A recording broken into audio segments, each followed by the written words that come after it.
जय हिंद साथियों, greetings to all of you on the 77th Independence Day. आप सभी को मेरी हार्दिक शुभकामनाएं। आज के दिन हम याद कर रहे हैं हमारे शहीदों को जिन्होंने अपनी जान की कुर्बानी देश के लिए लगाई है। आज उन सभी को भी याद कर रहे हैं जिनको, और धन्यवाद कर रहे हैं जिन्होंने निस्वार्थ भाव से देश के लिए सेवा करी है, जितने भी आर्म्ड फोर्सेस पर्सनल हैं। मैं आपसे एक चीज़ साझा करना चाहता हूँ आज, कि मेरा जो पर्सनल अनुभव है, I have been through a Sainik school, national defence academy, have served in the air force for over 31 years. एंड एक चीज़ बड़े विश्वास के साथ मैं आपको बोल सकता हूँ कि life in the armed forces is something that no other life can give you, no other profession can give you.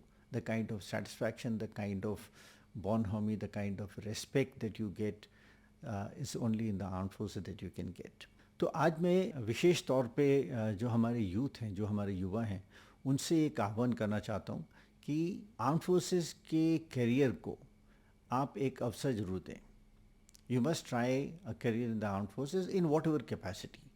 It can be Agniveer, it can be through NDA, it can be through the TES or Navy Tech entries or graduate entries, whether it is short service, permanent commission or in any other form. मैं इसलिए आपको बोल रहा हूँ क्योंकि इसके जो advantages हैं वो, number one, it is the serving the motherland in the most direct way possible. Second is the quality of life.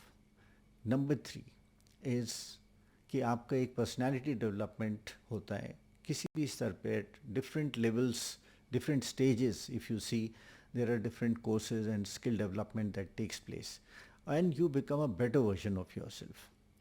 And last but not the least, the respect and dignity that you get in the society as a member of the armed forces. मेरा सुझाव ये ज़रूर रहेगा जितने भी युवा हैं कि आप एक चांस ज़रूर दें आर्म्ड फोर्सेस कैरियर में, and you will not regret, you will become a better version of your self. May be you can try for से अग्निवीर अगर आप जा रहे हो, मे बी इवन 4 years के बाद अगर आप बाहर निकल रहे हो, you will be definitely better prepared, better equipped as compare to your counterparts outside. Then we all know that the competition is very stiff.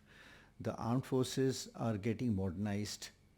The kind of competence that is required is of a much higher level as compared to maybe in the earlier times or even the contemporary services. Selection process जो है armed forces का, वो बहुत पारदर्शी है और एक बहुत ही कैलिब्रेटेड तरीके से आपको स्टेजेस वाइज इसका सिलेक्शन होता है किसी भी एंट्री के through, whether it is for the ranks और it is for the commission ranks.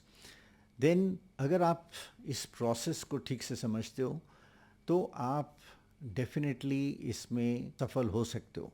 लेकिन ये चीज़ मैं आपको सचेत करना चाहूँगा कि बगैर एडिक्वेट प्रिपरेशन के आप सफलता की उम्मीद नहीं रख सकते। My suggestion to all of you is that try and see where you fit in. आप कौन सी एंट्री के लिए जा सकते हैं जो आप एलिजिबल हैं, राइट? आप एक से ज़्यादा एंट्री के लिए भी कोशिश कर सकते हैं। लेकिन जो भी आप एग्ज़ाम के लिए जा रहे हैं, डोंट गो हाफ बेक्ड।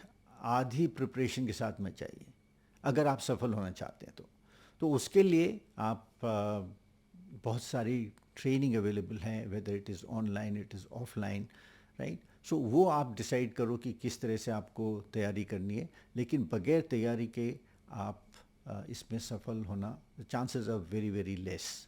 तो wishing you all the best and I hope that you do well in your life.